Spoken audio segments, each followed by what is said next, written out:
Hi there, this is Steve Spurrier. You can join University of Florida Hall of Famer Shane Matthews and also the two-time SEC Player of the Year every weekday as he brings you all you need to know about the Florida Gators, including news, analysis, opinions, and some of the biggest names in sports.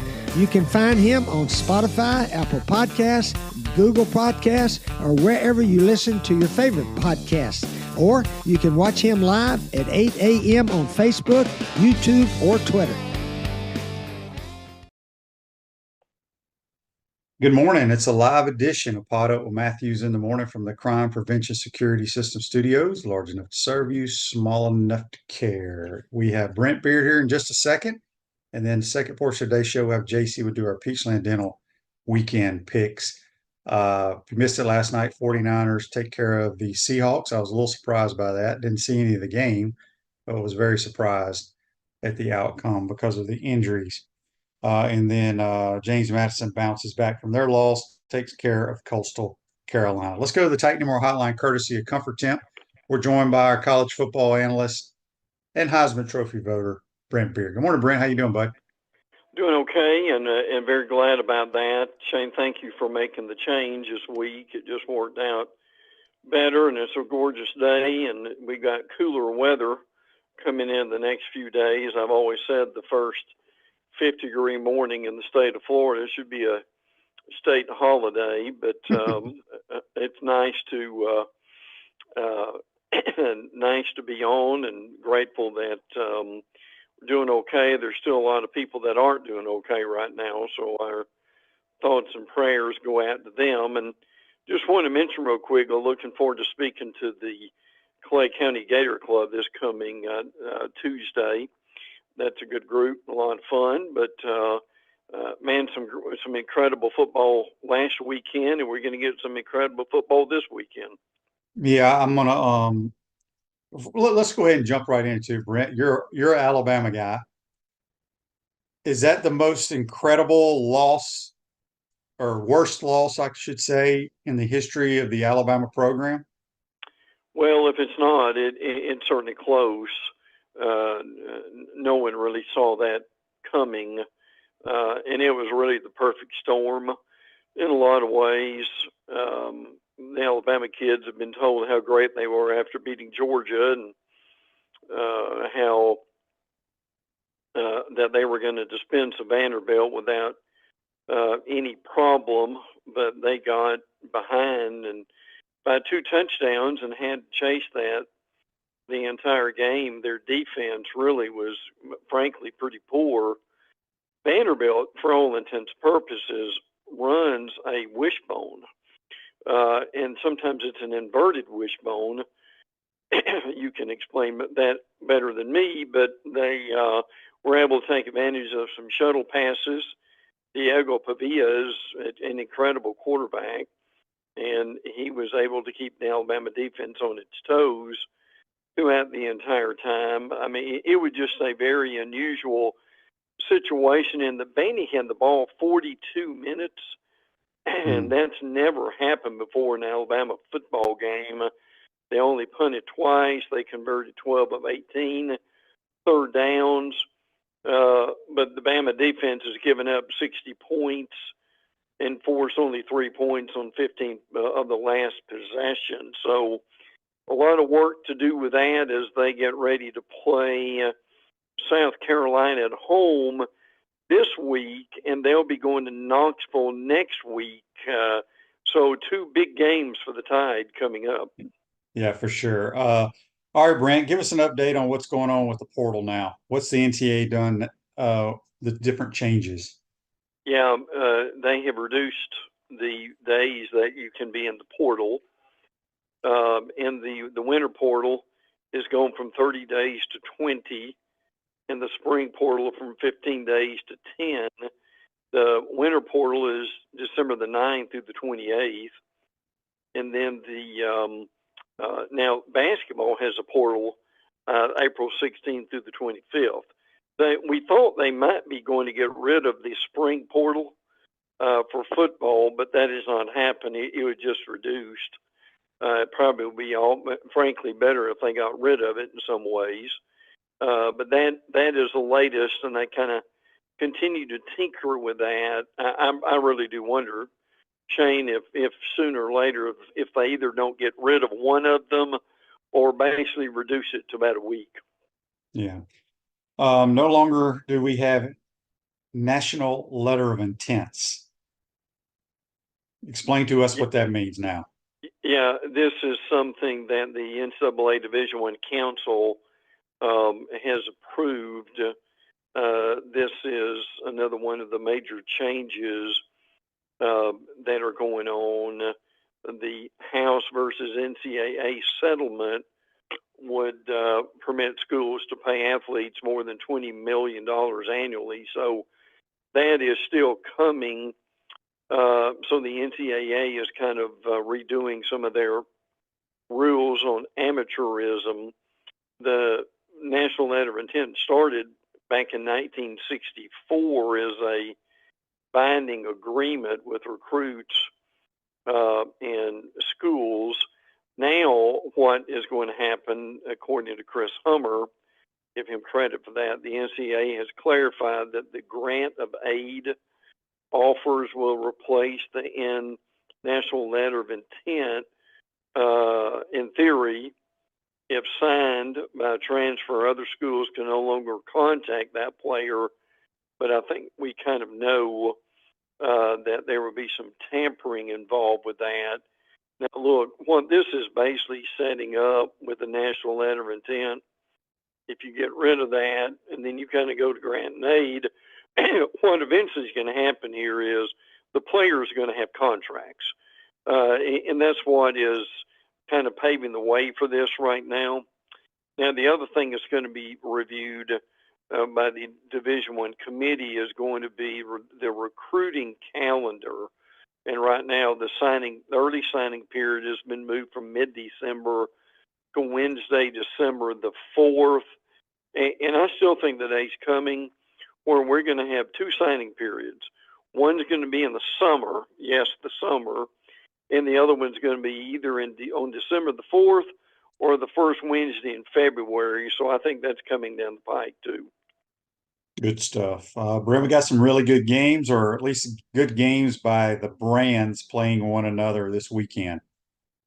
Yeah, we really do, don't we? Oregon and Ohio State at Oregon, Texas, Oklahoma, and Dallas, Penn State, USC, a big one in the SEC, Ole Miss, LSU, Tennessee, Florida, and Kansas State and Colorado. So, Shane, it's a good week if you're a fan and in front of the television to enjoy yourself. Yeah, there's a note here on the records of these coaches in their last 12 games. I mean, we know Billy's somewhat on the hot seat, if you want to call it that. Are the other guys on the hot seat?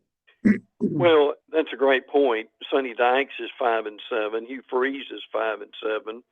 Sam Pittman's in 5-7. Now that's changing because of the season that they've had and beating Tennessee, and Lincoln Riley is 5-7. So truthfully, now Sonny Dykes, obviously them being in the national championship game a few years ago, you get some equity from that. They're not going to fire Hugh Freeze, but they very well may have another losing season at Auburn, so his seat would be warmer. And Riley is another situation too. Riley in USC's last 20 games, Lincoln Riley is 11-9, which is not very good, is it, Shane? And they've got Penn State staring them in the face tomorrow. Yeah, that'll be an interesting game for sure. Brent, we got about 11 unbeatens in America. Any of them surprise you? Yeah, that's a good question. You've still got a few. I tell you, the reality of it is there are some teams like Arkansas that frankly ought to be undefeated. When you look at this, But probably some people surprised at Miami a little bit because they didn't know what Cam Ward would do.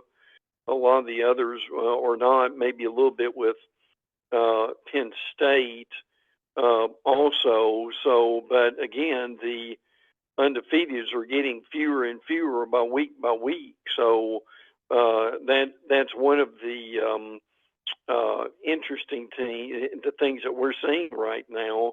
Liberty's still undefeated. There's some talk that they may get that number 12 slot for the non-Power 5 that would go into the playoffs. Yeah, I've watched Liberty play twice this year.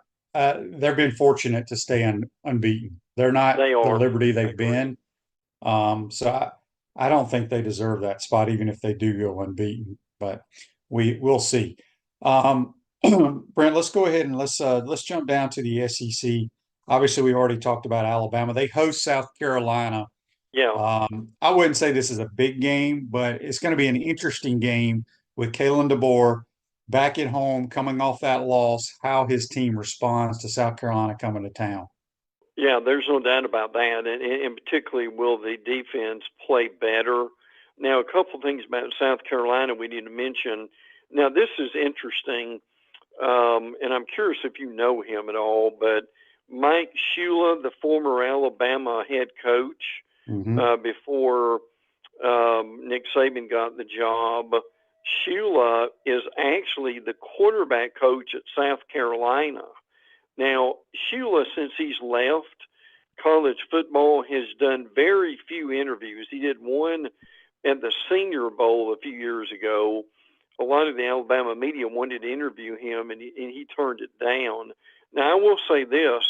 Shula is highly regarded as a quarterback coach. And I also know that before Tim Tebow went to Florida, that was an Alabama-Florida battle, and he loved Shula. I've heard him say that. I've heard other people tell me that, and which made it a really tough decision in some ways to go to Florida because of how he felt about Shula and Shula helping him. So that I just thought that was a little side note to mention. Now, South Carolina is struggling. They lead college football in sacks allowed with 22 and tackles for loss, so that means they're having trouble with the offensive line, and they're also last in the SEC in penalties, allowing 8 penalties per game. So, I mean, Bama should win and probably win comfortably before it's over, but until they get their defensive question straightened out, that there's still a little bit of doubt as to what might happen. Yeah, Mike Shula was the tight end coach with the Bears my first 3 years in the league. Great guy. He was good to hang around with. So yeah, he's a very good football coach. What's interesting? I was talking to some of the SEC Network crew at our game last Saturday night, and it was after the Alabama upset. So it was after our game as well.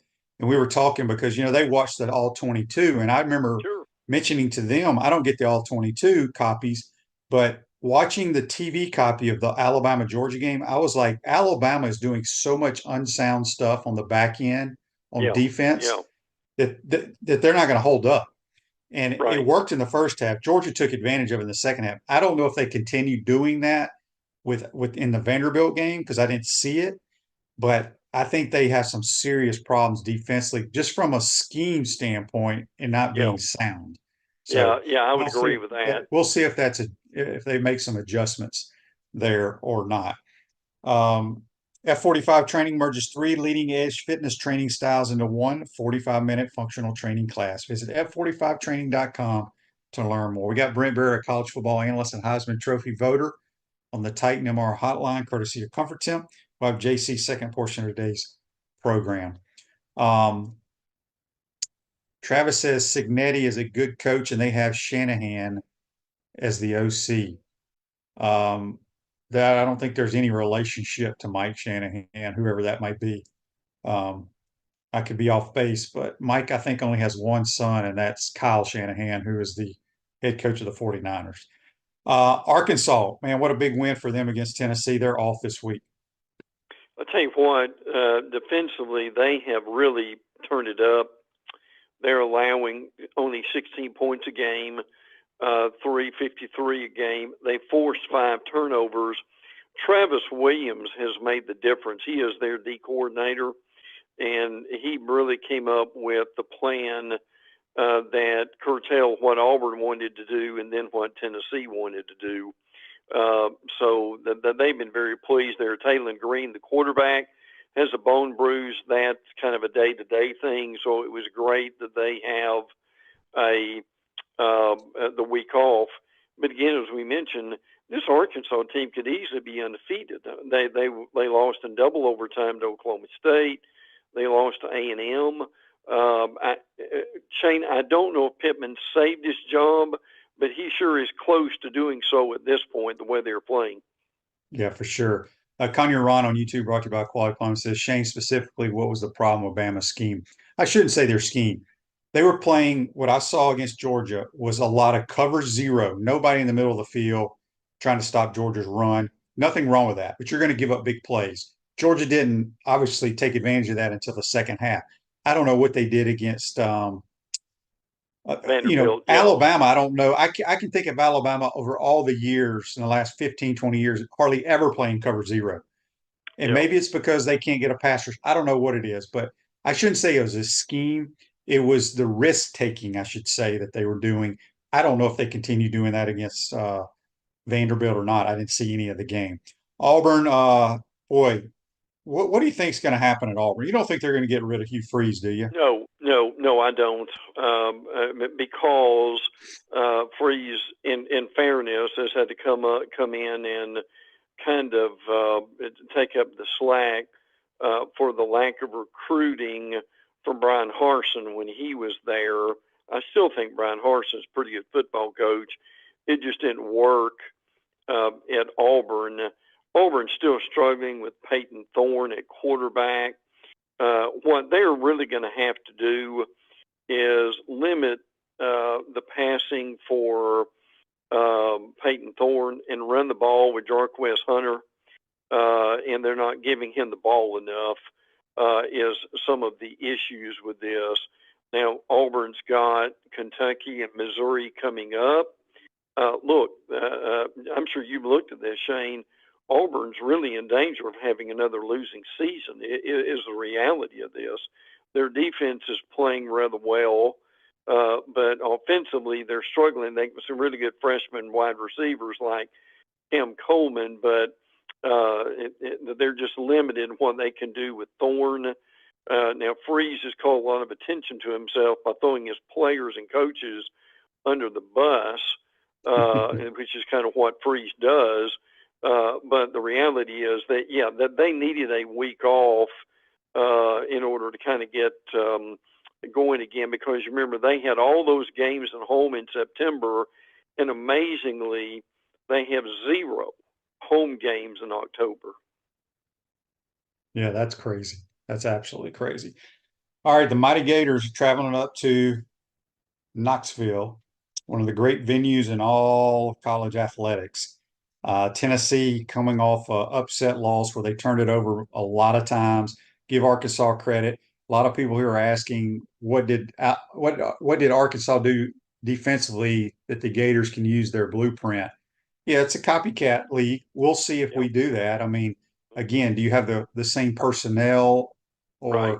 Arkansas used a 3-3-5. Kanye Ron says here 3-3-5 and a 3-2-6. Do you have the personnel to do that? We'll see what our plan is. But what do you think is going to happen up in Rocky Top? Well, I really like what Graham Mertz has done. I mean, but people, I'm sure y'all have talked about it, but some may not know that Graham Mertz is hitting, particularly in the last 2 games, 86% of his passes.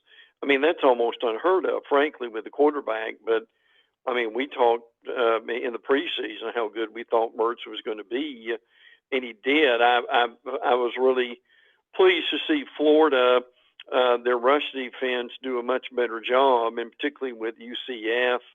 Now, Tennessee is going to be another animal here. Frankly, Dylan Sampson's a really good running back. They've got Squirrel White, Brew McCoy, the USC transfer. The thing with Tennessee that's different than usual is their defense is much better than what it was in the past. But I will say this, and Nico Alamalita, the quarterback, plays much better at home than he does on the road.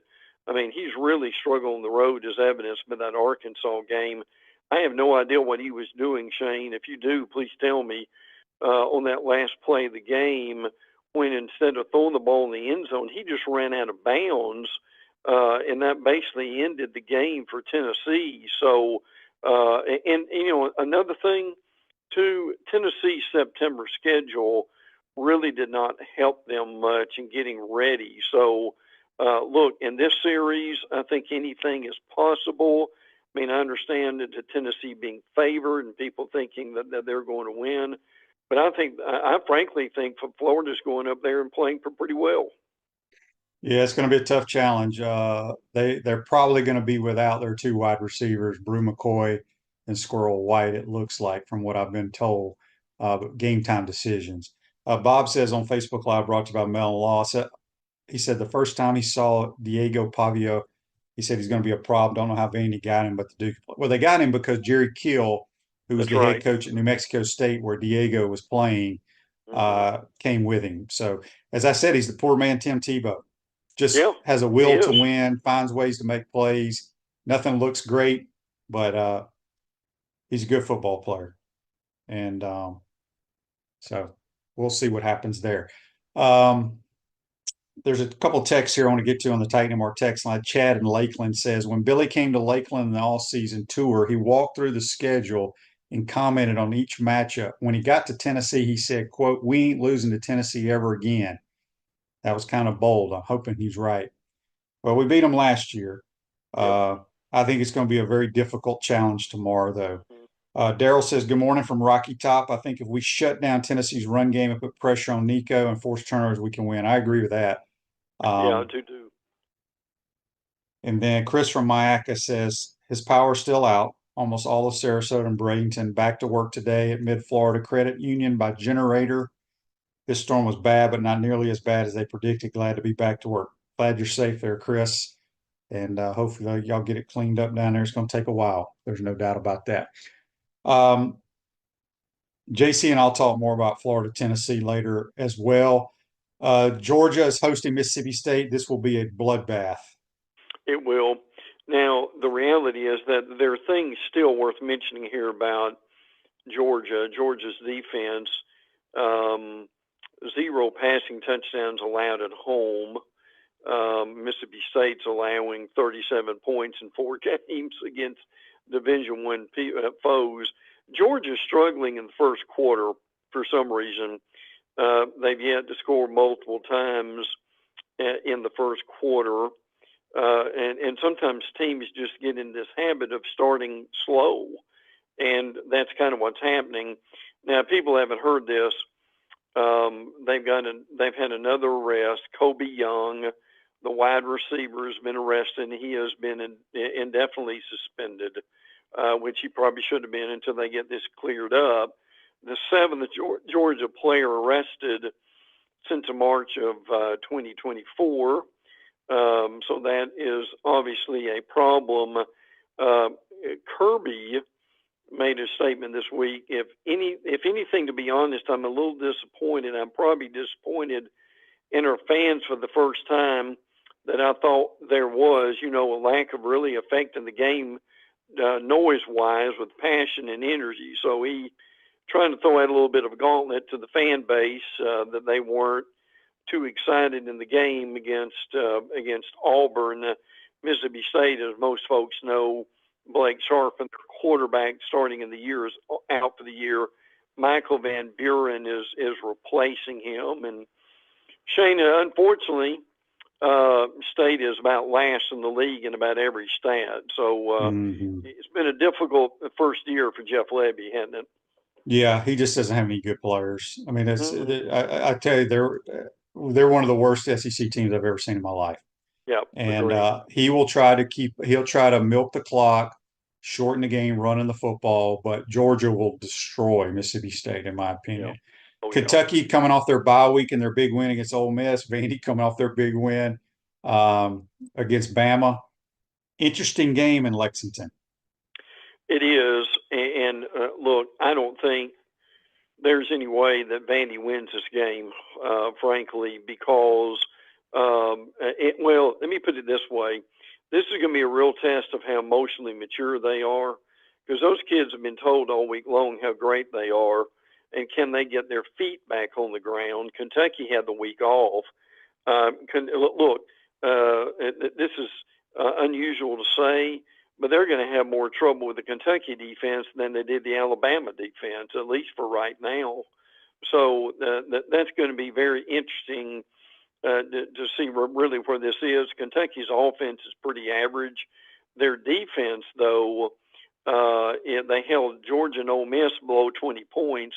The Kentucky is fifth in the country in total defense, 11th in scoring defense, and 11th in the stop rate. So, again, I mean, Vandy's on a high right now, but again, Shane, when you win a game like that in your years of playing, how sometimes success is a lot worse dealing with than when you're losing. How tough is it to get up for the next game? Well, I think a lot of it depends on your staff and your players. I Yeah, think with a guy like Diego Pavia, who was fortunate to even go to New Mexico State when you think about yeah, it. I mean, true. they'll show up and play. They'll show up and play for sure. Um, so it'll be interesting. Missouri is traveling to UMass. Can someone please tell me why they are going to UMass to play a game? Yeah, this is one of these things to where years ago the UMass athletic director somehow convinced the former Missouri athletic director to come to UMass Stadium. Now, look, this game's not being played at the Patriot Stadium. It's played at the UMass Stadium, which frankly is not very good, and that's probably being kind. So it's just an unusual situation. Missouri probably needs this just to get back on track. The UMass quarterback, and I have trouble pronouncing his name, is the former Georgia Tech quarterback, Towson Fonema, and I'm sure I'm not accurate with that, but we're close. They give folks a little bit of indication here. Missouri's really struggled as of late. They lost to Boston College, and then they struggled against Vanderbilt. And Missouri really was taken out last week. Give A&M a lot of credit for winning the game. So, Shane, a very strange situation, isn't it, going on the road and playing at UMass? Yeah, it makes no sense to me at all. It's very bizarre. All right, one of the big games in the nation, especially the SEC, Ole Miss travels to LSU night game for the Magnolia Bowl. Boy, this should be a good one. It really should be, and unfortunately, Oregon and Ohio State's going to cover it up. Probably Ole Miss is 1-7 on the road in its last 8 games against ranked teams. Uh, the one of the best units on the field is going to be the Ole Miss defense. That they are playing well so far. That they're only allowing 7.5 points per game. Princely U, their edge rusher at Ole Miss, was hurt, so that's going to be interesting to see if he's able to play in this game. Now, LSU had the week off, so that's going to help. LSU's playing well at home. They are without Chris Chilton and C.J. Daniels, the wide receivers. But I'm with you. This is a really important game for both these teams. LSU non-conference loss to Southern Cal. Ole Miss not a conference loss to Kentucky. So probably a little more pressure in this game on Ole Miss because of that than it would be LSU. Yeah, the Red River rivalry, OU and Texas. Quinn Ewer is going to be back. Yes, matter of fact, that was just announced yesterday that he'll play. Yeah, I think this game will be more competitive than people think. Well, Oklahoma has an elite defense, and that will keep them in the game. Michael Hawkins is set to become. Now, this is interesting, Shane. Hawkins is going to be the first true freshman to start at quarterback for Oklahoma in the Red River rivalry. So now Oklahoma still needs to do something offensively to continue to stay in the game. I mean, I get people picking Texas, but that's going to be a fascinating match between Oklahoma's defense with the Stutson kid, Danny Stutson at linebacker, who makes about 15 tackles a game. So this will be a fun game, to say the least. Yeah. Give us some nuggets before you get out of here, Brent. Yeah, A&M is off. They're playing really well. Connor Weigman came in last week and really looked good. They're running the ball well with Amari Daniels and Levon Moss. So that's going to help them. Boy, the ACC is kind of up for grabs, too, as far as the contenders. SMU, Pitt, Virginia Tech, Louisville, Miami. Cal versus Pitt is going to be kind of an interesting game. Clemson's at Wake Forest. Florida State is off, and they've also announced DJ Lundy, the redshirt senior linebacker, is out for the year, so that's unfortunate. They're playing a lot of the younger kids, which is a good move for them. Miami is also off this week, and they play Louisville next week, which will be one of the better games. And by the way, you asked me about undefeated teams, and I should have mentioned, Shane, it's still amazing at this point, is it not, that Army and Navy are still both undefeated. That's kind of fun to see where that's going to go. Shane, wouldn't that be incredible if they get to the end of the season and they've got some tough games coming up? But if one of those teams was unbeaten, or at least maybe had as few as one losses, to see that rivalry really mean something on that. I mean, it means a lot, frankly, symbolically, but you know what I mean. On the field with something to play for would be really exciting. No doubt about it. Brent, have a great weekend. We'll talk to you next week. Well, thank you, Shane. Always enjoy it. Take care. That's Brent Beaird, our college football analyst and Heisman Trophy voter, joining us on the Titan More Hotline, courtesy of Cumbertown. Quick timeout. Come back. We'll have JC. We'll do our Peachland Dental picks. You're watching and listening to PodUp Matthews in the Morning from the Crime Prevention Security System Studios. We'll be right back. We want to take this moment to thank our sponsors who keep the show going and pay the bills. Our premium sponsors are Crime Prevention Security Systems, Titan MRI, Meldon Law, Peachland Dental, QC Kinetics, Campus USA Credit Union, Dave & Buster's.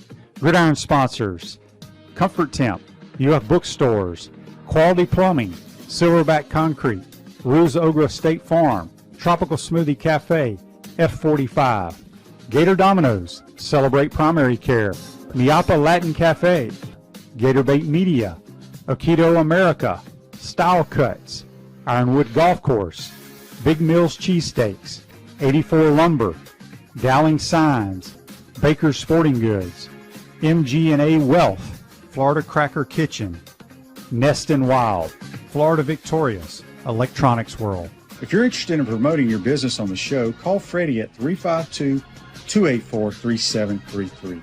If you like what we're doing here, make sure to follow us and support the businesses that support us. Hi there, this is Coach Steve Spurrier, and I want to let you know that by popular demand, Spurrier's Gridiron Grill's delicious brunch is now served in a premium buffet. You have spoken, we have listened, and we're now serving Gainesville's only elevated buffet, complete with an omelet station, ginger sage chicken sausage, shredded short rib, and of course our chicken and waffles. Plus, you can enjoy bottomless mimosas and Bloody Marys. So join us every Saturday and Sunday from 11 to 3 for the best brunch in town. Welcome back to the Crime Prevention Security System Studios, large enough to serve you, small enough to care. Ruse Ogre State Farm Office, a team of dedicated insurance professionals ready to have life go right with the right insurance options for you and your family. Visitogreinsurance.com. Give them a call, 352-240-1779. Back to the Titan Moore Hotline, to the Lone Star State. Yes. We're joined by Mac Brown, Steve Sarkeesian, Earl Campbell. Yeah. There he is. He's now on the Longhorn Colt McCoy. bandwagon. Well, Horn dog himself. Yeah, brother, I'm going to be on that bandwagon tomorrow. It'll be 95 freaking degrees walking around the state fair, but it's an event. It's a half and half deal, Oklahoma to Texas. Oklahoma's had the better way of it, won last year, but they are just stacked with injuries on the offensive side, and I truly believe Texas is going to win this game and win it big. And I have a friend, you have a friend, we have a mutual friend who's going to go with me tomorrow, and we're going to go eat funnel cakes. I'm going to try to get one down. Why don't y'all have a contest? Who can eat the most? Yeah, he'll win that, because right now my eating appetite is not very good, as you know why, as we've documented on this program, my weight loss regimen. But I do think that it's going to be a hell of a day, you know. And the great thing about it is I'll get out of here. I'll get out of there around, I don't know, 6:30, and hopefully get over to get in front of the television for the game with Tennessee. Yeah. Text on the Titan Moore text line says, "Good morning, QB. I'll never forget how Alex Brown took over the Tennessee game in '99, 5 sacks and an interception. Yep. Who on our defense could directly impact the outcome of tomorrow's game by a strong performance? Nobody. I mean, I'm being serious. Well, we don't have that. We don't have that kind of player. There is no Alex Brown walking around. No. I mean, I'm not trying to be an asshole here, but it's just true. No. This text here from the 407, our man TJ down in Mount Dora. Shane, if we can get pressure on Nico, I think we have a chance. Load the box and tell our corners to tighten up. His numbers aren't great when pressure. Got to rush him hard. I agree because Hypo wants to run the football. JC, your Yankees are now moving on to – are we going to have a Subway series? That's kind of what I think a lot of folks would like to see that follow baseball. As far as the rest of the country, I'm not sure would be interested in that. But, you know, it would be cool. That or the Yankees-Dodgers, you know, that goes back to some famous series in the past. But honestly, if the San Diego Padres and either the Cleveland Indians and Detroit Tigers were to win their respective leagues, I still think you may not get the numbers you want or TV executives want, but I think you'd have some interested folks in it because that's such a rare type of thing. It wouldn't happen. And it kind of leads me to this point. I was listening to you and Mike yesterday. I mean, he's one of my favorite, but I somewhat disagree in the fact that these playoff formats are the only reason, and they do allow for these Kansas Cities, these Detroits, and these New York Mets types teams that don't have great regular seasons, but play well enough toward the stretch to get themselves into the playoffs. Otherwise, we wouldn't be having this type of interest. And I do think more teams playing leads to more interest. And if you didn't want it that way, and if you only cared about the 160-game regular season, then fine. Let's just do it two divisions. The winners of those divisions then play for the right to play in the World Series like we used to do it in the 70s and like they did in the old days. So I think you get a lot more interest doing it this way. I do realize that the regular season is minimized for sure. But right now, you've got a really interesting time of year when you've got so much more teams playing it and you've got so many more fan bases into it. And it's the only reason we have the Detroit Tigers and the Mets and the Royals involved and the Padres even because of the way the formats work. So I kind of like the way it works, to tell you the truth. So we'll see how it all plays out. Game tonight, and there's one tomorrow to figure out who plays for the pennant. Let's get to our Peachland Dental, Gator Nation's #1 choice for dentistry in Port Charlotte surrounding areas. It's time for the Peachland Dentistry weekend picks, and our thoughts and prayers go out to our man Joe down there in Port Charlotte, Punta Gorda area. All the folks down there just not good. It's not good at all. Horrible. It's too soon after Ian, and it's really life-changing. It's we really hope for the best for our friends. You know, everybody wants to move down here. How many people do you think are going to move out of here now? Yeah. I agree. This may have a reverse effect of Florida. Okay, QB. Well, we're going to start off in the, I guess it's the ACC. And California played a very good game last week, and they could have and should have beaten Miami. but they now have to travel 3 time zones to Pittsburgh, and they're only catching 3 from the Panthers, who are unbeaten. I think California's a pretty tough team, but I think they haven't figured out how to win games yet. So I'm going to take Pittsburgh at home. Well, I'm a closet Pitt Panther fan because my man Cade's calling the plays for them, and they're going to score. However, what's surprising, because I've watched Pitt play every game this year. Yeah. They used to be really good on defense because of Pat Narduzzi being a defensive mind. They're not very good on defense. No, right. I'm going to lean to Pitt to outscore the Golden Bears to stay undefeated. I will take Pitt. By more than 3. Okay. Penn State is another ACC game, QB. Atlantic Coast Conference. Penn State drives 2 hours from State College to Harrisburg, Pennsylvania, gets on a different type of plane. That would be a Big Ten game, JC. That's right. Oh, I beg your pardon. Okay, same problem. They drive 2 hours. It's early in Dallas. They drive 2 hours from State College to Harrisburg because the size of the plane has to be big enough to take them all the way to Los Angeles. It is an 8 to 10 hour travel day to get their ass over to USC. But the Trojans are struggling right now. I think physically Penn State is a tougher team, and I'm going to lay the 3.5 at Southern Cal. I will take the Trojans, who've had somewhat of a disappointing year there at home. Okay. You just don't roll into the Coliseum. You don't? No. Just think about Penn State's going to see all those Heisman Trophy jerseys in that one end zone. Right. They're going to see the Trojan run out on his horse. Yeah. And it's all over. The thing is that offensive line. Fight on, JC. Fight on. I wouldn't bother me at all if they beat. Isn't that what they say? Fight on there. That is. With the song girls dancing around and swinging, and it's a great opening act they have for that school, and it's very traditional, and it gives you goosebumps. It really does when they play that "Fight on for all the sea to victory." So anyway. Okay, so that's a game 2. You've got Southern Cal take the Lions. All right. In game 3, what happened? Oh, I heard some back ground music there. Okay.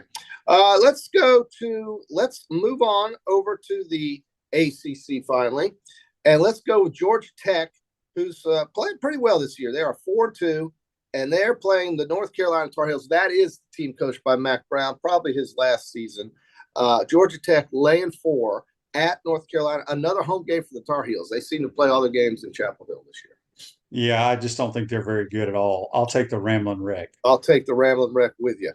Okay. Conyer Ron on YouTube says he loves the USC cheerleader sweaters. Man, you're right, Conyer Ron. It is. Could you imagine? Fun to watch. I want to know if they travel. So let's see I'm trying to think if USC has to roll into what is the hottest Big Ten program, JC, weather-wise? Weather-wise, the hottest would probably be, and it's if you're including the other schools now, it's obviously going to be. Well, where I'm going with this is, let's just say that they were in the SEC and they had to roll into the swamp. Sure.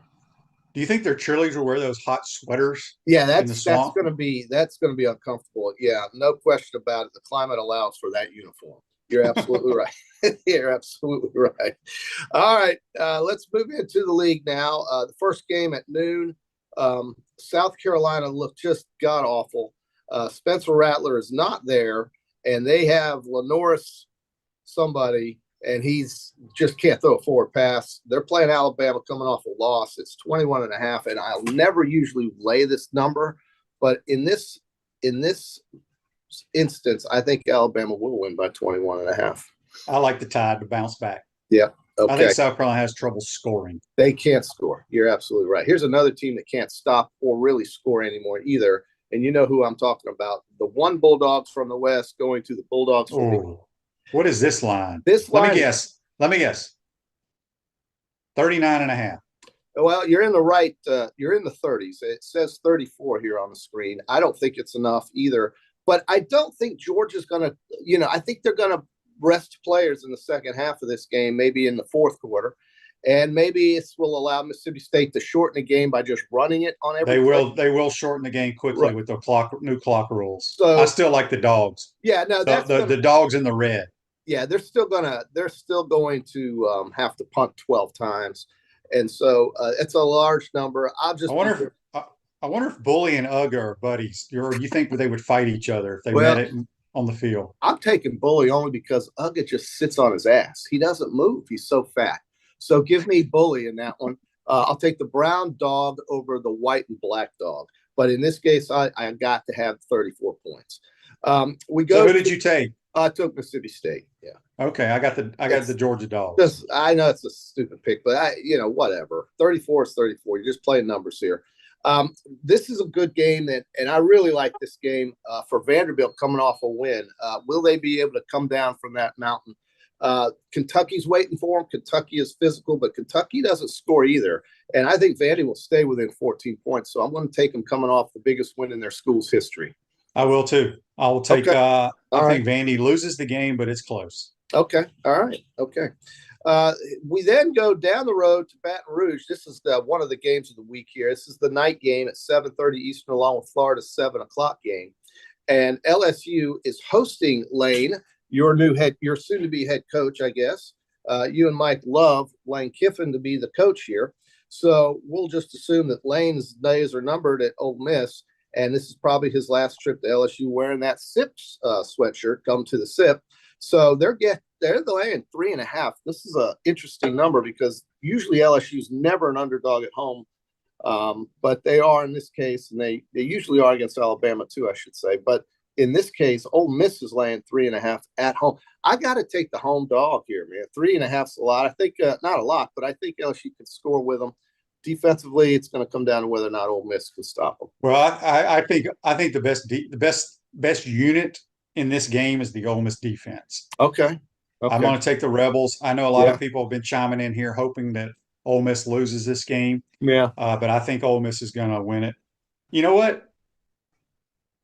I think Ole Miss is going to win it by 3. So I'll take LSU. But I think Ole Miss wins the game. Okay, it's 3.5. I'm on LSU too. You want me to take Ole Miss to be different?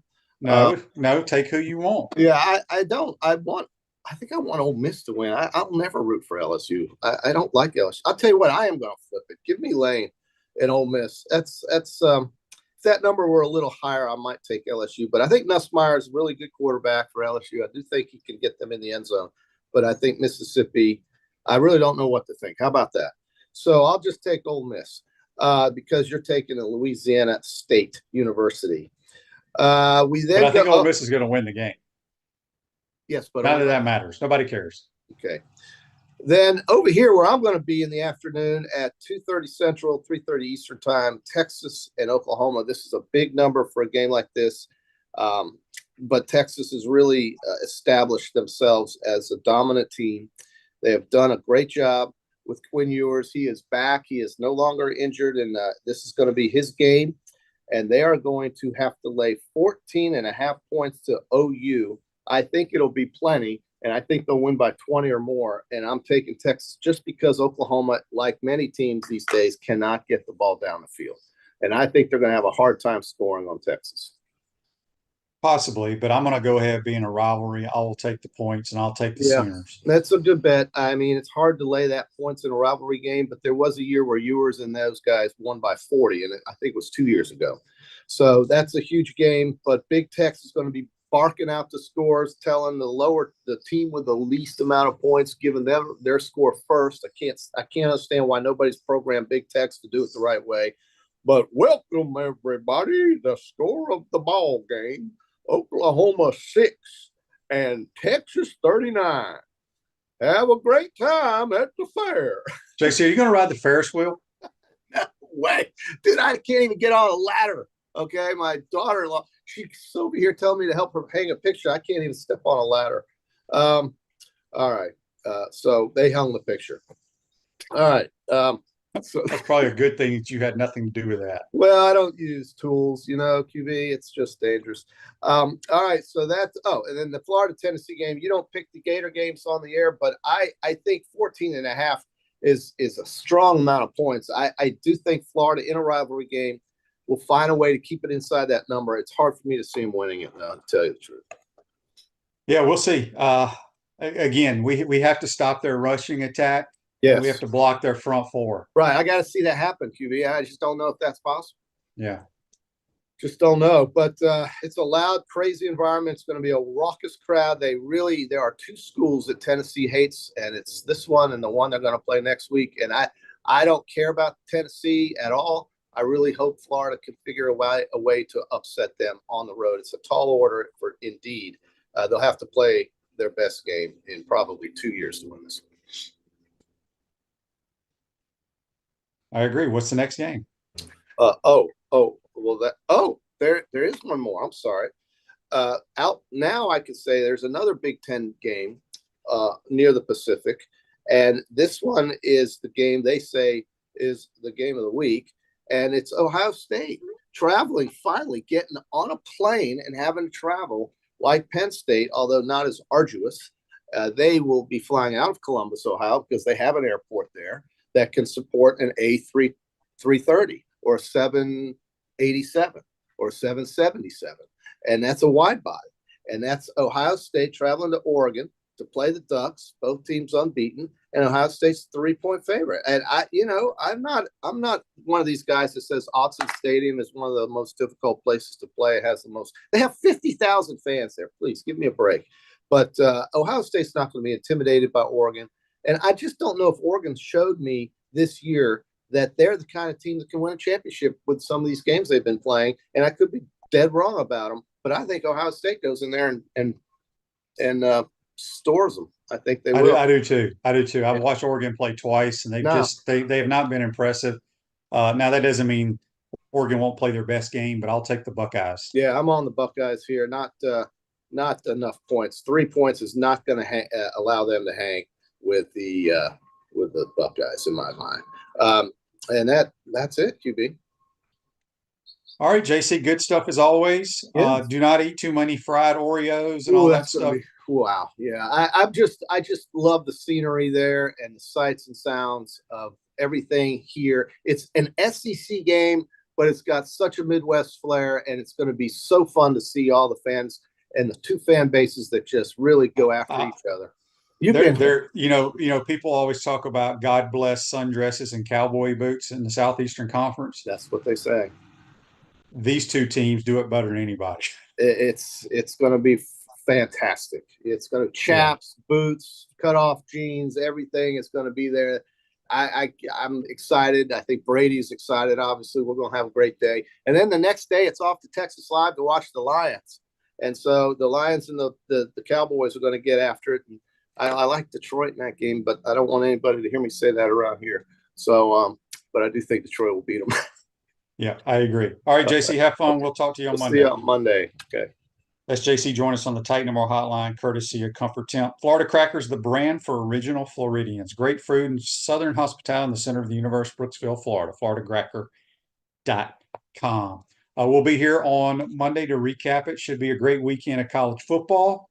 And don't forget, Florida Victorious, proud NIL partner of the Florida Gators, joined today to help make Florida victorious. We'll see what the Gators do up in Rocky Top. Should be a good one. We'll see you on Monday, folks. Take care.